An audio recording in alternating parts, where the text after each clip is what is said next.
Bonjour, je suis Julien Hérisson et pour l'écran vagabond du Trièvre, je vous propose Discussion de cinéastes. Des longs entretiens avec des réalisateurs ou réalisatrices pour analyser leurs films et parler écriture, mise en scène, direction d'acteurs, montage, bref, parler du cinéma comme d'un artisanat. Aujourd'hui, je discute avec Dominique Moll pour son film Dossier 137. Bonjour Dominique. Bonjour Julien. Alors déjà, première question, tu es où et tu fais quoi en ce moment ? Je suis chez moi, à Montreuil.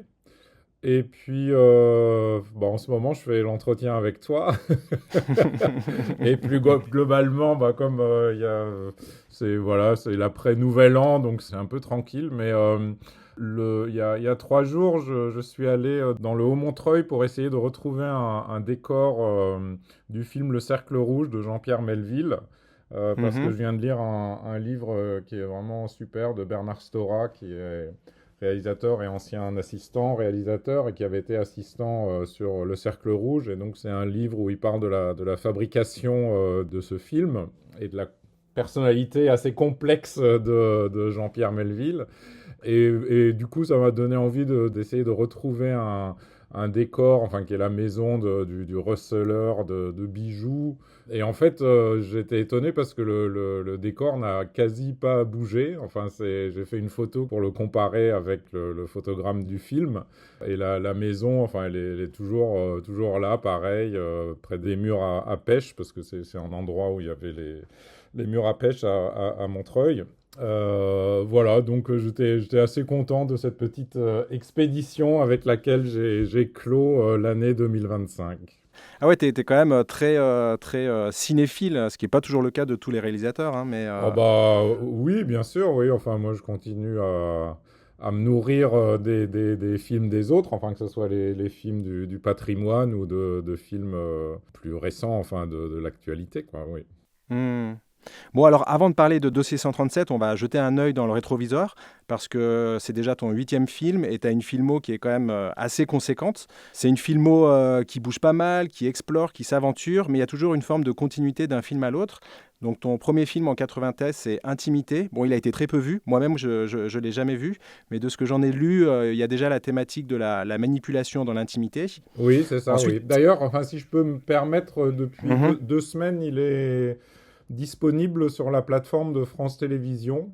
Ah ok, super. Et comme il n'avait pas été visible ou disponible depuis sa sortie en 94, voilà, ceux qui sont curieux de le découvrir, il y est pour quelques mois, je crois.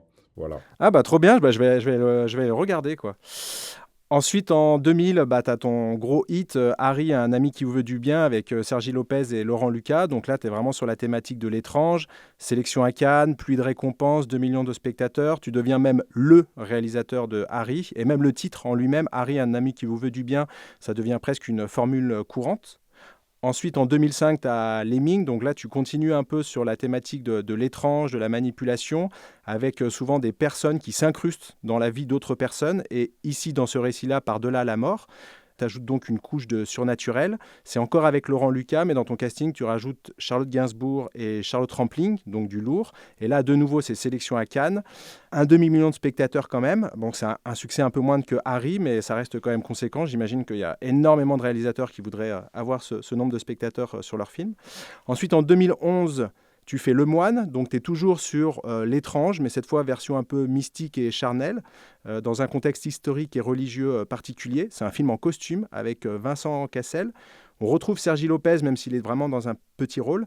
Là, le film, il trouve peut-être un peu moins son public. Après ça, en 2016, tu fais des nouvelles de la planète Mars. Là, tu bascules un peu dans la comédie, toujours un peu sur l'étrangeté, mais qui devient un peu plus légère. C'est avec François Damiens et Vincent McCain. Là, c'est un film aussi Qui ne trouve pas son public, on peut le dire. ouais, ouais, qui trouve pas son public. Voilà.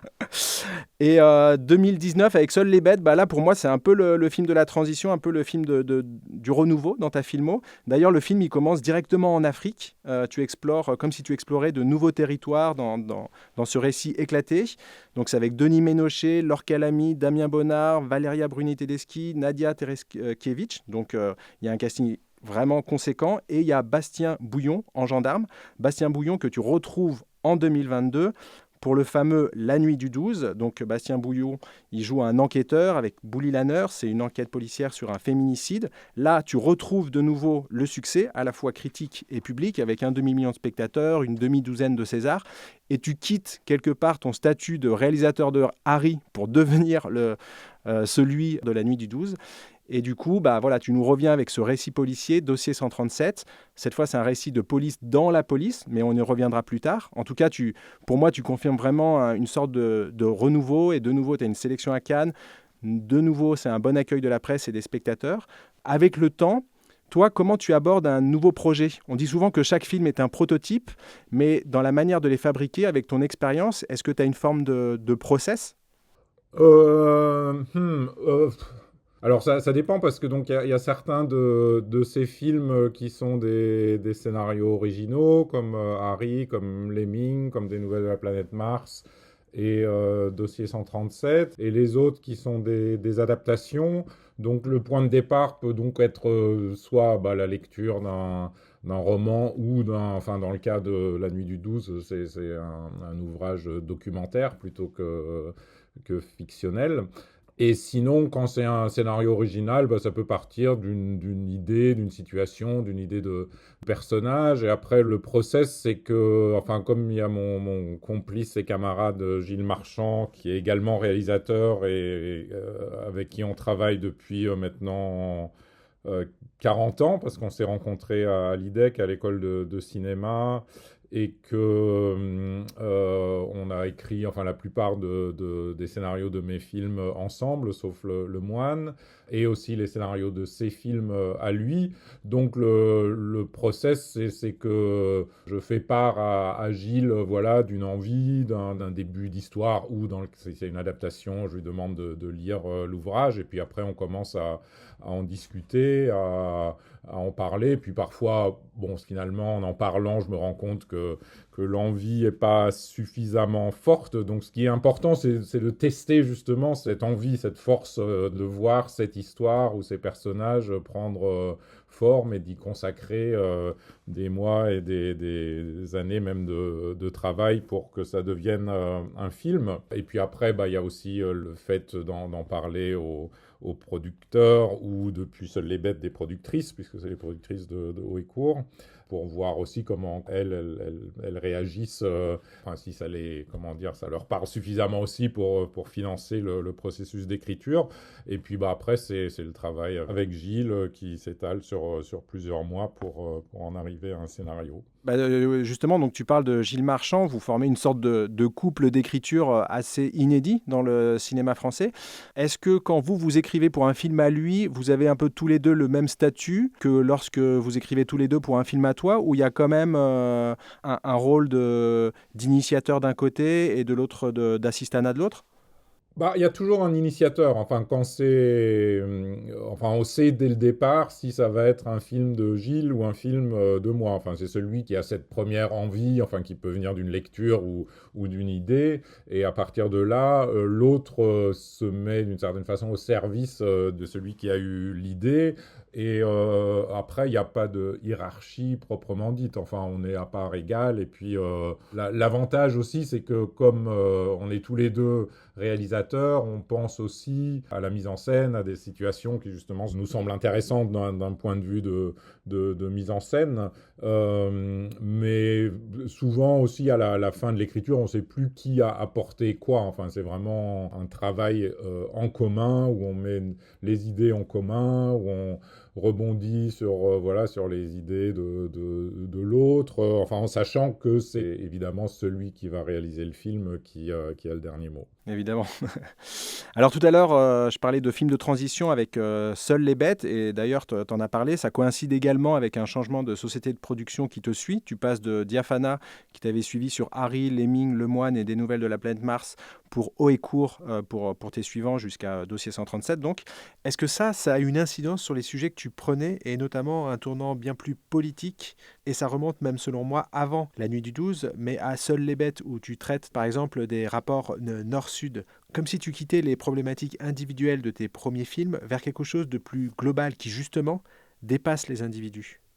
Je pense pas que c'est comment dire que c'est le changement de maison de production qui m'est amené à traiter des sujets peut-être plus sociétaux, enfin tout en restant dans le cinéma de genre. Je pense que c'est une évolution qui s'est amorcée en fait déjà avec des nouvelles de la planète Mars, qui, bon, comme on le disait tout à l'heure, n'a pas trouvé son public, ce qui me chagrine un peu parce que c'est un film que j'aime beaucoup, et qui abordait déjà des questions sociétales, enfin d'engagement, voilà, est-ce qu'on peut se contenter d'être un observateur raisonnable et raisonné des dysfonctionnements de la société, ou est-ce qu'à un moment donné, il faut s'y engager ou non? Qu'est-ce qu'on transmet à ses enfants? Quel est le monde qu'on laisse à ses enfants? Enfin, toutes ces questions-là étaient déjà abordées dans ce film-là, sur le mode d'une comédie existentielle. Et puis après, entre des nouvelles de la planète Mars et Seules les bêtes, j'ai coécrit et réalisé une série pour Arte qui s'appelle Eden, une mini-série de 6 épisodes qui a été assez déterminante aussi parce que, alors c'est pas une série que j'ai initiée, c'est une série qui était déjà en développement mais dont le réalisateur avait quitté le navire, donc il cherchait quelqu'un pour reprendre le projet. Donc c'est sur l'histoire de plusieurs migrants à travers l'Europe. Et au début, j'étais plutôt réticent parce que ça me faisait peur, parce que j'avais peur que le sujet soit trop complexe pour arriver à lui rendre justice à travers une fiction. Et j'avais peur aussi que le sujet écrase un peu tout et ne me permettent pas de développer ce qui peut m'être cher dans la fiction, enfin voilà, les histoires de tension, de suspense, etc. Mais j'avais quand même, enfin il me semblait quand même important d'essayer de m'y atteler, donc c'est ce que j'ai fait. Et puis avec les co-scénaristes, enfin une des premières choses que j'avais dites, c'était que le plus important, c'était de se documenter, de savoir de quoi on parlait. Et donc on a passé pas mal de temps là-dessus avant de reprendre tous les scénarios. Donc à l'arrivée, j'étais plutôt content du résultat. Et je me suis rendu compte qu'il était tout à fait possible de traiter comme ça des sujets sociétaux ou d'actualité assez complexes sans renoncer à mes envies, à mes désirs de cinéma. Enfin, que c'était tout à fait possible de combiner les deux, ce qui fait que ça a aussi joué dans le fait que par la suite, enfin notamment dans La Nuit du 12 et Dossier 137, j'ai pu continuer à tirer ce fil-là.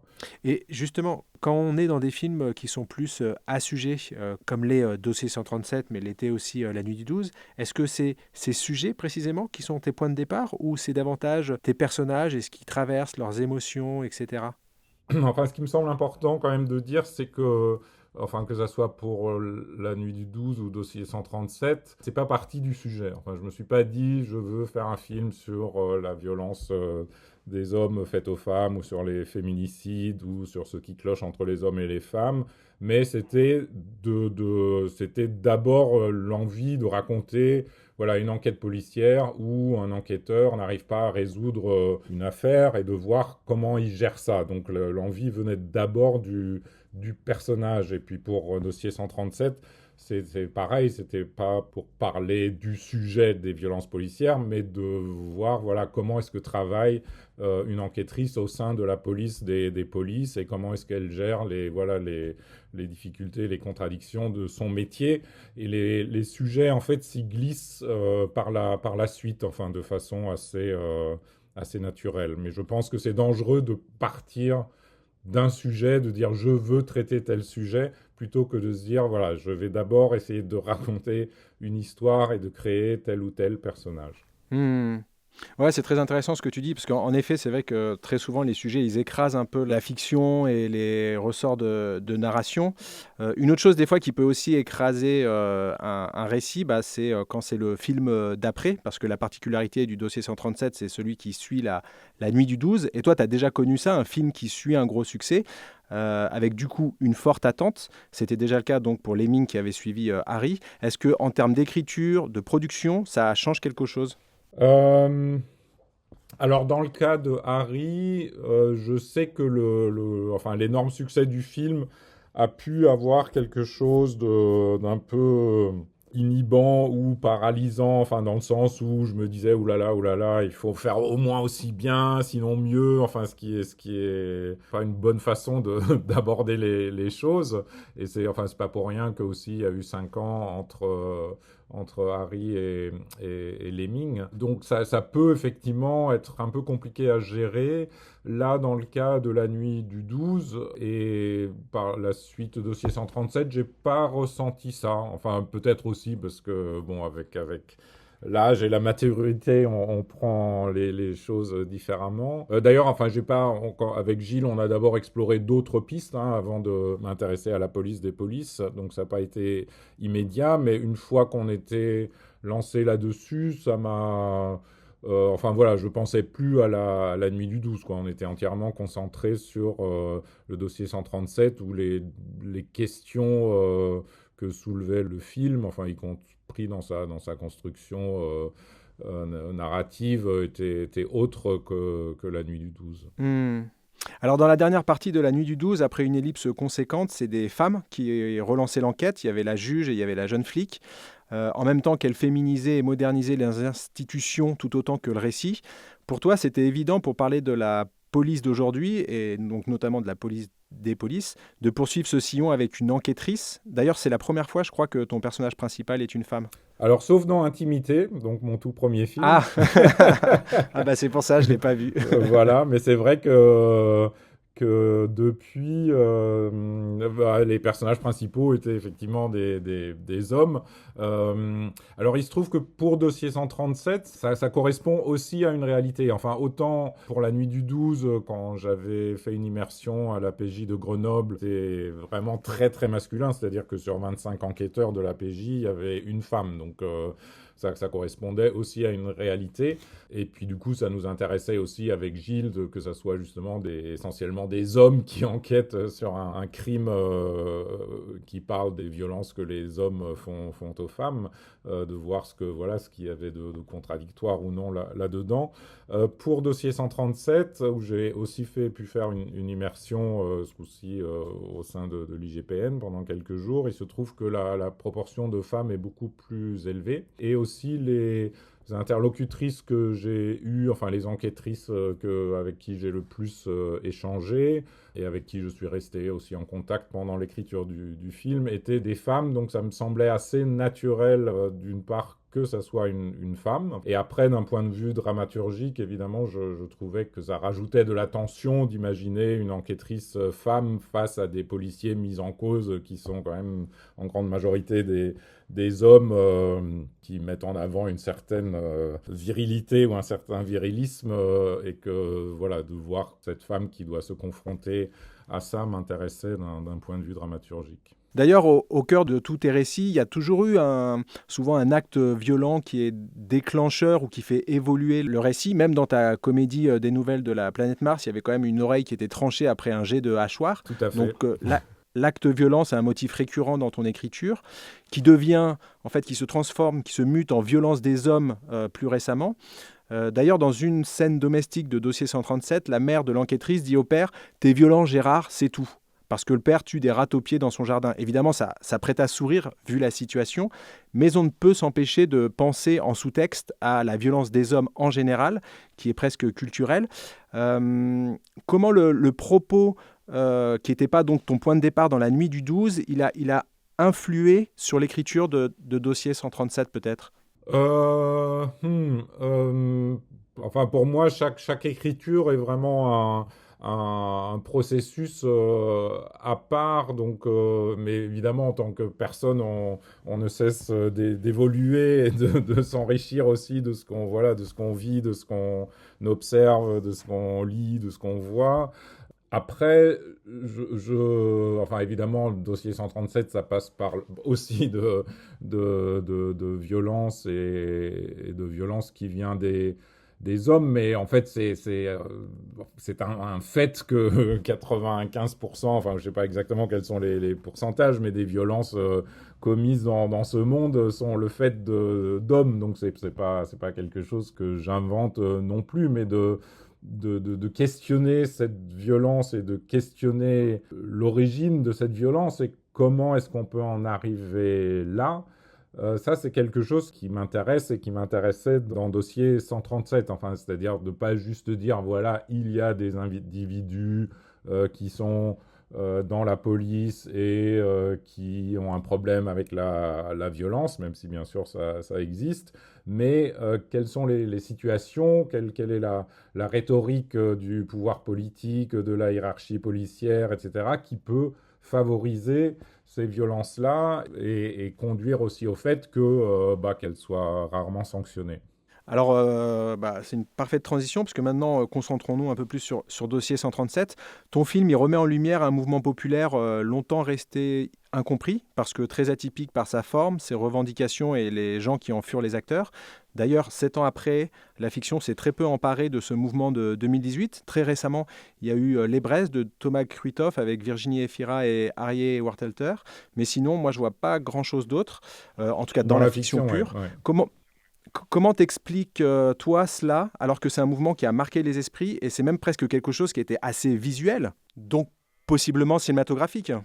Eh bien, je ne sais pas. Enfin, c'est probablement parce que c'est pas facile de résumer ce mouvement. Enfin, qu'il y a eu aussi beaucoup de déformations dans la façon dont il a été présenté depuis le début. Et moi-même, je dois dire que, enfin, au début du mouvement, des Gilets jaunes, je ne savais absolument pas quoi en penser. Enfin, j'étais même plutôt un peu méfiant parce que voilà, c'était parti de l'augmentation du prix de l'essence, de l'imitation de vitesse sur les routes. Enfin, et tout d'un coup, je me disais, tiens, mais qu'est-ce qu'ils veulent? Et puis, il y avait ce soupçon, voilà, de populisme, d'extrême droite, etc. Et donc, je pense qu'il y a pas mal de gens, enfin, surtout à Paris, donc loin des endroits où ça se passait en province, qui comprenaient pas ce qu'il y avait derrière. Enfin, voilà, il y avait d'une part une envie, un besoin d'être vu, d'être entendu, d'être écouté, et aussi une envie, enfin, différente d'être ensemble, de vivre ensemble. Enfin, c'est vrai que ces rassemblements sur les ronds-points, enfin, de recréer du lien social comme ça en faisait partie aussi. Et donc, ça me paraissait intéressant de s'en emparer dans la fiction, mais je pense qu'en France, il y a de toute façon une certaine frilosité de s'emparer de sujets plus politiques, parce que c'est pas simple non plus. Enfin, par exemple, sur la guerre d'Algérie, il y a quand même eu très peu de fiction, à part René Vauthier, quelques exceptions, mais il y a effectivement je sais pas, une frilosité, une méfiance de s'attaquer à des sujets politiques, peut-être aussi enfin, ce que j'évoquais tout à l'heure, en se disant, mais voilà, est-ce que le sujet va pas tout écraser, etc. Alors, le synopsis de ton film, c'est celui-ci. Le dossier 137 est en apparence une affaire de plus pour Stéphanie, enquêtrice à l'IGPN, la police des polices. Une manifestation tendue, un jeune homme blessé par un tir de LBD, des circonstances à éclaircir pour établir une responsabilité. Mais un élément inattendu va troubler Stéphanie, pour qui le dossier 137 devient autre chose qu'un simple numéro. Donc cet élément inattendu, cette coïncidence presque de scénariste, je pourrais dire, c'est qu'elle vient c'est que l'enquêtrice vient du même endroit que la victime, Saint-Dizier, c'est-à-dire qu'elle est à la fois flic et à la fois, quelque part en elle, il y a peut-être quelque chose de l'identité de gilet jaune. En tout cas, elle vient des mêmes couches sociales. D'ailleurs, quand elle sera interrogée sur cette proximité et le biais qu'elle a dû prendre, elle répondra: je suis les deux, c'est-à-dire à la fois flic et de Saint-Dizier. D'ailleurs, sur Saint-Dizier, tiens, on a récemment projeté un autre film qui se passait là-bas, Météor, je ne sais pas si tu l'as Météor, vu. oui. Oui, oui, tout à fait, oui. Bref, cette double appartenance va créer à la fois un conflit de loyauté, mais aussi tout un jeu de miroir, c'est-à-dire que la faible représentativité des Gilets jaunes dans le champ fictionnel dont on parlait juste avant, c'est aussi le cas pour l'IGPN, qu'on voit rarement, ou alors seulement comme une sorte d'ennemi de l'intérieur dans les séries policières, les fonctionnaires de l'IGPN n'étant pas vus comme des vrais flics par les autres policiers, mais plutôt comme des traîtres. Et là aussi, c'est un peu pareil avec les Gilets jaunes, qui ont longtemps été vus comme n'étant pas de vrais manifestants par les partis de gauche ou les syndicats, alors qu'il y avait des vraies réclamations et que c'était vraiment des couches très populaires, mais peut-être pas ceux qu'on voulait considérer. On pourrait aussi continuer sur le champ social. Le collègue de l'IGPN vole 2 savons dans un hôtel de luxe. Alors c'est marrant, c'est écrit avec une intention presque de comédie, mais c'est aussi là un marqueur social parce que c'est un réflexe un peu prolo de prendre tout ce qui est gratuit et qui renvoie les flics de base à la même origine que les Gilets jaunes. Bref, je me trompe ou il y avait vraiment une vraie volonté de faire communiquer ces deux entités, l'IGPN et les Gilets jaunes, dans ton récit? Non, non, tu te trompes pas du tout. Enfin, une des choses qui m'a frappé, enfin, quand je me suis penché sur le sujet, enfin, aussi bien de l'IGPN que du maintien de l'ordre que des gilets jaunes, c'était que les gilets jaunes avaient souvent des origines géographiques et sociales assez proches de celles de beaucoup de policiers. Alors, pas forcément de policiers de l'IGPN, mais de policiers qui faisaient du maintien de l'ordre, etc. Beaucoup de gilets jaunes pensaient d'ailleurs que les policiers allaient être de leur côté. Ils ne comprenaient pas pourquoi ils ne les rejoignaient pas. D'ailleurs, sur certains ronds-points, il y a eu des policiers qui étaient avec les gilets jaunes au début, enfin évidemment en civil, mais quand même. Et d'ailleurs, le gouvernement a eu peur aussi de cette contagion. Et je pense que ça a dû aussi contribuer au fait de présenter enfin, les manifestants gilets jaunes comme des ennemis de la République, etc., pour couper court à une possible fraternisation. Et donc cette proximité-là m'intéressait et m'intéressait comme souvent ce qu'on peut reprocher à l'IGPN, c'est d'être biaisé parce que c'est les policiers qui enquêtent sur des policiers. Et donc avec Gilles, on s'est dit, tiens, si on trouvait un biais mais dans l'autre sens, c'est-à-dire il y a aussi un lien entre l'enquêtrice et la famille de manifestants qui portent plainte. Enfin, qu'est-ce que ça provoque, qu'est-ce qui se passe, enfin, lequel des deux biais prend le dessus sur l'autre, et ça nous semblait intéressant de questionner ça.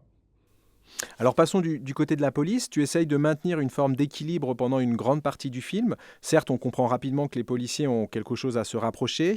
En même temps, l'enquête est conduite méticuleusement par une autre policière en quête de justice. Puis pendant un temps, on ne sait aussi pas vraiment à quel point la victime a fait partie des manifestants violents, d'autant que l'ami du manifestant blessé se montre assez véhément, voire insultant à l'endroit de la police, avant que le film ne choisisse de vraiment basculer. Ton film interroge alors les violences policières, parce que ce n'est plus le récit d'une simple bavure comme il en existe malheureusement n'importe où et n'importe quand. Mais là, la question qui est posée dans le film, c'est pourquoi le gouvernement a envoyé des unités antiterroristes contre les Gilets jaunes. Comment un tel garde-fou de la République peut être autant mal utilisé, instrumentalisé, jusqu'au point de se demander aujourd'hui, dans le terme par exemple gardien de la paix, en quoi ces unités gardent-elles vraiment la paix? Lorsqu'on étouffe les bavures des policiers ayant fauté en toute impunité, on a le droit de se demander si vraiment nous sommes dans un état de droit, en tout cas dans un cas de dysfonctionnement grave. Est-ce que je m'emballe là ou le film il a vraiment voulu aller aussi loin? Parce que dans le propos, ça va quand même très loin. Oui, non, non, non, tu t'emballes pas du tout, c'est vrai. Bah, disons que comment dire? Enfin, ce qui m'intéresse, c'est pas d'être juste dans la dénonciation, enfin, ce qui est assez simple et assez facile d'une certaine façon, mais surtout dans le questionnement, enfin, d'essayer de comprendre comment est-ce qu'on peut en arriver là, parce que le fait que la police soit employée de plus en plus dans une logique quasi exclusivement répressive, enfin en tout cas dans ce qui concerne le maintien de l'ordre, c'est pas les policiers eux-mêmes qui l'inventent, enfin ça vient d'en haut, ça vient de la politique, ça vient des ministres de l'Intérieur, enfin ça a été évidemment exacerbé avec Sarkozy quand il était ministre de l'Intérieur, voilà, en désignant aussi les autres, enfin ceux qui sont en face, enfin que ce soit en banlieue ou ailleurs, comme la racaille, dont il faut se débarrasser, qu'il faut nettoyer au Karcher, enfin tout l'emploi de ce vocabulaire-là ne fait que jeter de l'huile sur le feu. Pareil aujourd'hui, enfin pour les manifestants, enfin que ce soit à Sainte-Soline ou ailleurs, qui sont désignés comme des éco-terroristes, enfin de cet emploi d'un vocabulaire très guerrier, où la police du coup n'est plus là au service des citoyens ou pour protéger les citoyens, ce qui devrait être son rôle premier, mais là pour protéger le pouvoir ou pour protéger les intérêts de certains lobbies industriels, c'est évidemment problématique et ça ne va pas du tout dans le bon sens. Donc le film parle aussi de ça, même s'il n'y a pas de représentants politique dans le film, on sent quand même que ce vocabulaire, que cette rhétorique ruisselle sur les policiers, enfin que ce soit sur la hiérarchie policière ou les policiers qui sont dans la rue. Donc le film parle bien sûr de ça. Donc c'est pour ça que, enfin parce que bon, il y a certains Enfin, j'ai pu entendre certains journalistes qui reprochaient au film d'être trop équilibré, de dire un partout, balle au centre, mais pour moi, c'est pas du tout ça. C'est clair que, en tout cas pour moi, c'est pas du tout le cas, puisque le parti pris à la fin, il est vraiment très clair. Après les vidéos de la témoin depuis l'hôtel, la déresponsabilisation ridicule des flics mis en cause, l'intervention des instances pour étouffer l'affaire, tu ajoutes la rencontre avec la mère, puis à la toute fin, il y a la vidéo témoignage très frontal, regard caméra de la victime avec des séquelles graves. D'ailleurs, j'ai une question, est-ce que c'était clair dès la genèse du projet pour toi, ce parti pris aussi assumé dans le dernier acte, et notamment par exemple cette vidéo finale? Oui, alors dans le scénario, elle n'était pas à la toute fin du film. Et aussi plus mise en situation, c'est-à-dire que c'était une vidéo comme si elle avait été postée sur les réseaux sociaux et que les enquêteurs, enfin Stéphanie et ses collègues, la regardaient sur un ordinateur et la commentaient même. Voilà. Donc ça, c'était vraiment dans la première version du scénario, c'était comme ça. Très vite, je me suis dit que le fait de commenter la vidéo, ça me plaisait pas et j'avais envie de quelque chose de plus frontal et de plus direct. Donc ce qu'on a tourné et on l'a placé enfin, lors du premier montage à l'endroit prévu.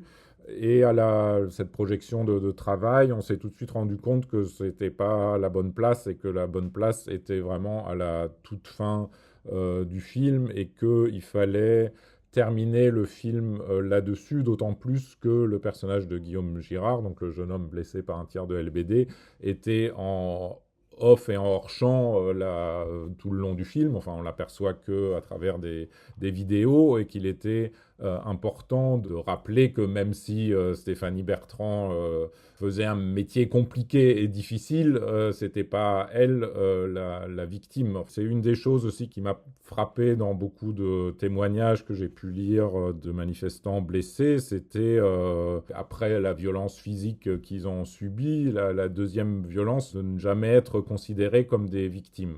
Il y avait toujours comment dire, cette insinuation que voilà, s'ils avaient été là, s'ils avaient été blessés, c'est qu'ils devaient bien avoir des choses à se reprocher, ou que s'ils ne voulaient pas être blessés, ils n'avaient qu'à pas venir aux manifestations. Voilà, que c'était un peu de leur faute. Et ce qui est évidemment assez insupportable à entendre. D'ailleurs, cette vidéo, elle crée presque un effet de sidération, un effet de retour au réel, aussi par la manière dont elle est faite, puisque du coup, alors je ne sais pas si toi tu l'as refilmé avec un portable, mais il s'adresse directement à la caméra, et du coup, on a l'impression qu'il s'adresse directement au spectateur, Oui, comme pour rappeler que là, on n'est plus dans le seul champ de la fiction, mais que c'est un héritage de la réalité telle qu'elle s'est passée. oui, oui, tout à fait, oui. Oui, oui, bah c'était l'effet voulu, et effectivement, il regarde dans la caméra, oui.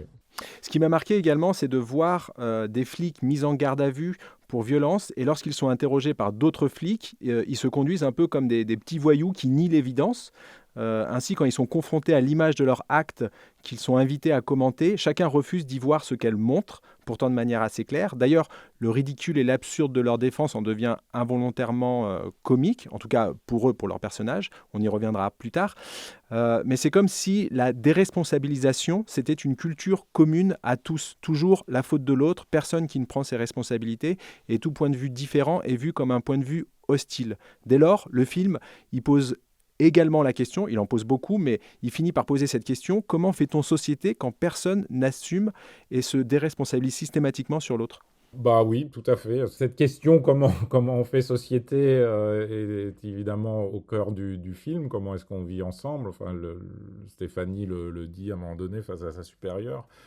Mais là encore, enfin, je pense qu'au-delà de ce comportement des policiers mis en cause, dont j'ai pu voir, enfin, aussi bien à travers des PV que aussi en assistant à des auditions, que c'est quasi une stratégie de ne jamais rien admettre, enfin, de toujours nier même des choses qui peuvent paraître évidentes, parce que dès qu'on admet quelque chose, c'est consigné dans le PV et le PV enfin, nourrit le dossier d'instruction, et si jamais un jour il y a procès, il s'appuie là-dessus. Donc il faut toujours dire, bah non, moi j'ai pas vécu ça comme ça, moi j'ai pas vu ça comme ça, etc., etc.